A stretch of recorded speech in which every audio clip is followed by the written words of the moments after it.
Assalamualaikum warahmatullahi wabarakatuh. Alhamdulillah, wassalatu wassalamu ala rasulillah.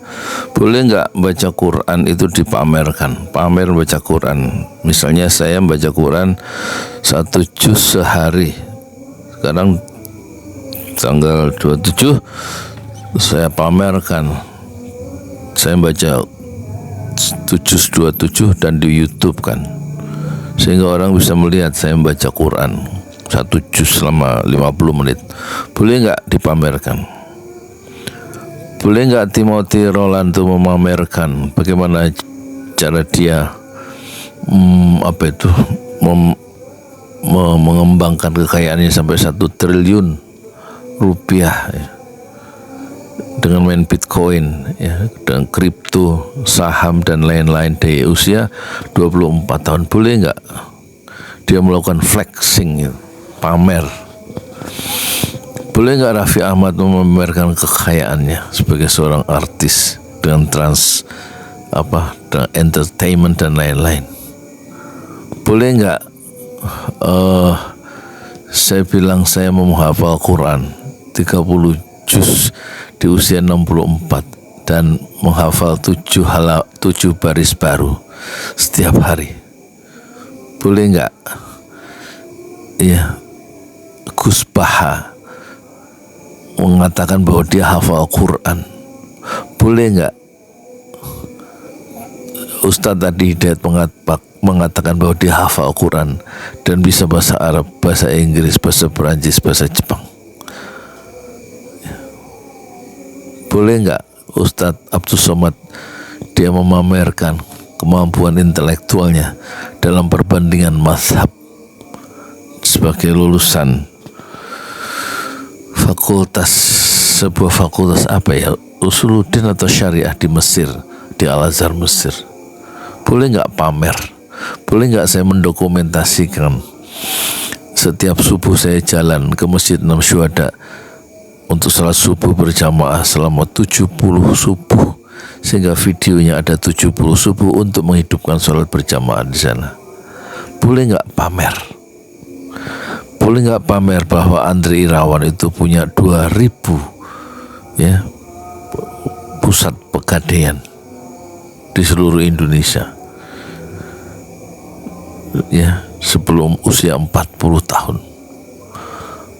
Boleh nggak Anies Baswedan pamer kekayaannya itu sekitar 10 miliar di LHKPN? Boleh nggak kita pamer terhadap orang lain? Boleh nggak orang pamer kemaksiatan di YouTube? Berlomba-lomba orang memamerkan, mengiklankan, memasarkan ya keburukannya, omongan-omongannya yang melanggar etik lewat YouTube dan disaksikan oleh banyak orang. Boleh nggak orang memperlihatkan sedekahnya lewat YouTube? Tapi masalahnya Masjid 6 Syuhada sudah terhenti sebulan karena nggak ada uang, nggak ada yang sedekah, nggak ada yang mengirimkan infak untuk pembangunan Masjid 6 Syuhada yang dibangun di atas tanah 120 meter wakaf dari Bapak Haji Paramaharta, yang sudah dibangun sejak 2 Agustus 2021. Sekarang sebentar lagi 2 Agustus, minggu depan 2025, sudah 4 tahun tapi lantai 2 belum selesai. Boleh nggak orang memamerkan, mengirimkan uang transfer ya, dan diperlihatkan, diumumkan di pesantren Jolali bahwa dia diumumkan sudah mengirim 50 juta, 100 juta, 200 juta untuk membangun Masjid 6 Syuhada ya melalui pesantren Yayasan Pesantren Jolali? Boleh nggak kita flexing kekayaan kita sebagaimana dilakukan oleh Dr. Richard Lee ya, dilakukan oleh Hotman Paris, dilakukan oleh siapa saja yang muslim, yang non muslim?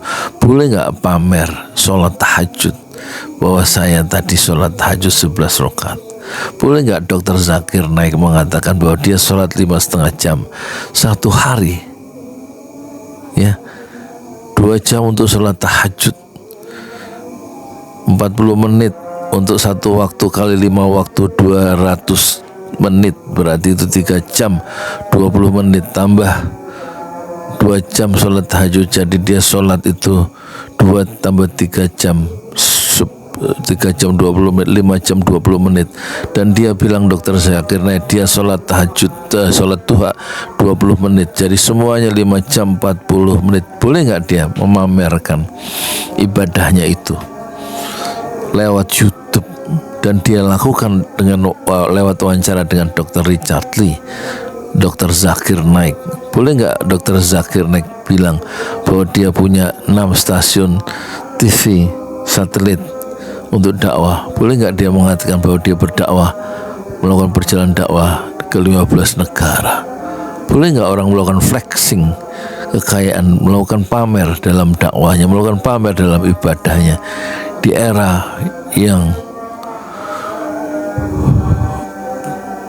banjir informasi ini? Boleh nggak kita membayang-bayangi kemungkaran yang muncul di YouTube, di Instagram, di Reels, ya, di TikTok, di Twitter? Boleh nggak kita memamerkan kebaikan-kebaikan kita untuk melakukan edukasi terhadap publik dan juga edukasi terhadap diri sendiri? Boleh nggak kita memamerkan kemampuan intelektual kita, kehebatan analisis kita melalui podcast-podcast di Novel Baswedan, di Akbar Faisal Uncensored, di Refli Harun, di Bambang Wijayanto podcast, di mana lagi itu, ya? Boleh nggak tokoh-tokoh kita itu membangun podcastnya sendiri seperti Refli Harun, seperti Novel Baswedan tadi, memamerkan analisisnya, memamerkan perspektifnya, memamerkan kemampuan intelektualnya sebagaimana dilakukan oleh Ikrar Nusa Bakti, dilakukan oleh Renat Kasali, dilakukan oleh yang non muslim maupun yang tidak muslim. Boleh nggak kita pamer? Bagaimana menurut Anda? Tapi jangan lupa, ya,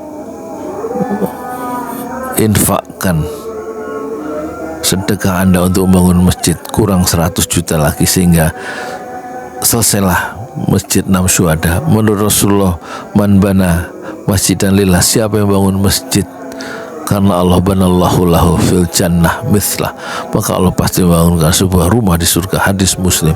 Boleh nggak memamerkan sedekahnya atau menyembunyikan sedekahnya? Di dalam Al-Quran Allah mengatakan, alladzina yunfikuna amwalahum bil laili wan nahari sirra wa alaniyatan falahum ajruhum 'inda rabbihim fala khaufun 'alaihim wala hum yahzanun. Siapa orang-orang yang menginfakkan harta mereka pada malam hari, menginfakkan harta mereka pada siang hari, menginfakkan harta mereka diam-diam, dan menginfakkan harta mereka terang-terangan, falahum ajruhum inda rabbihim, maka mereka mendapatkan pahala di sisi Allah, walahum yahzanun, dan mereka tidak akan merasakan susah hati di dunia maupun di akhirat, karena apa yang dia pamerkan, i'lan, diiklankan kebaikan-kebaikan itu, baik disembunyikan maupun dipamerkan, disampaikan ke dunia, seluruh penjuru dunia melalui Reels, melalui Instagram, melalui TikTok, melalui YouTube, semua itu ada dampaknya, ya kan? Siapa in ahsantum li anfusikum, siapa yang berbuat kebaikan maka kebaikan itu kembali untuk dia sendiri. Wa in asatum falha, siapa yang berbuat kejelekan maka kejelekan itu untuk dirinya sendiri. Ya sudah, tarhim, kita siap-siap sholat subuh berjamaah. Laki-laki keluarlah dari rumah menuju masjid untuk sholat subuh berjamaah. Assalamualaikum warahmatullahi wabarakatuh. Di jalan Allah. Ini Masjid Enam Syuhada lagi dikunjungi sama Ketua Hilmi. Modal awalnya berapa Pak Yudi Pramuko? 750.000 rupiah aja. Jadi ini 500 jutaan nih barang. Sekarang udah habis 310. Masya Allah, tuh udah pakai keramik, plafon granit tuh kayak marmer tuh. Masya Allah nih, sampai juga kita ke sini. Masjid Enam Syuhada, ngapa namanya Masjid Enam Syuhada, Ya, Pak Yudi? kita mau mendokumentasikan perjuangan dakwah nama anak muda pengawal Habib Rizik Syihab itu. Masya Allah. Yang dibunuh sama orang jahat di kilometer 50. Kilometer 50 ya. Itu kan simbol memperjuangkan dakwah itu kita harus memberikan segalanya untuk Islam kan ya. Masya dakwah Islam. Allah. Dan nama anak muda itulah yang sudah memberikan segalanya untuk Islam. Masya Allah. Apa nanti nama pemuda itu ada juga di sini mungkin diterangkan? Mungkin namanya Enam Syuhada. Enam Syuhada itu, ya. 6 Syuhada dipasang di sini, 6 Syuhada. Bepali, apa yang dikomentarin dari ini semua, Bepali? Masya Allah, luar biasa. Dari uang 700.000, kalau pengen ternyata bisa. Bisa. Allah kirim. Tuh, bisa. Ya, dengan masuk satu gang kecil, tapi Bapak ini luar biasa. Kecil tuh. Masya Allah ya. Satu call aja. Masya Allah, perjuangan Pak Yudi Pramuko, YouTuber sejagat paling tua. Tertua di semesta. Tertua di semesta. Masya Allah. Tukang donat. Tukang donat. Tukang donat dari Paru. Ini saya laporkan dari lapangan ini, langsung dari Masjid Enam Syuhada. Masya Allah. Dan ini dia. Dalam lihat ah.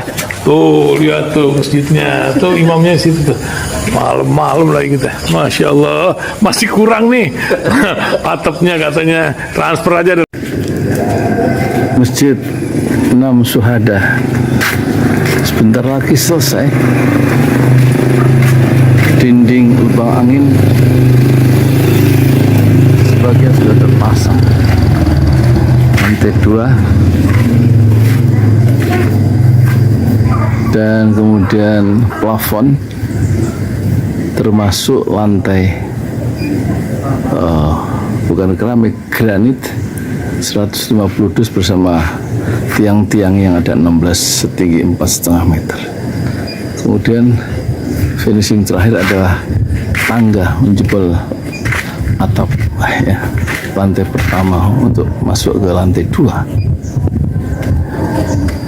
Inilah Masjid Enam Syuhada. 2,5 tahun lalu dimulai pada 2 Agustus hari Senin 2021. Tinggal sedikit lagi insya Allah. Dan lantainya dari keramik, bukan keramik, granit sudah diresmikan lantai pertama. Nanti lantai kedua lewat sini tangganya jebol untuk masuk ke lantai 2. Inilah Masjid Enam Syuhada yang sangat megah karena dari bahan-bahan pilihan kualitas nomor 1.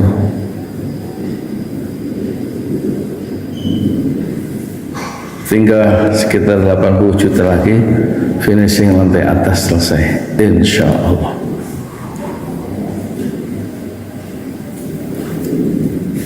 Ya, inilah Masjid Enam Syuhada yang sangat bersejarah ya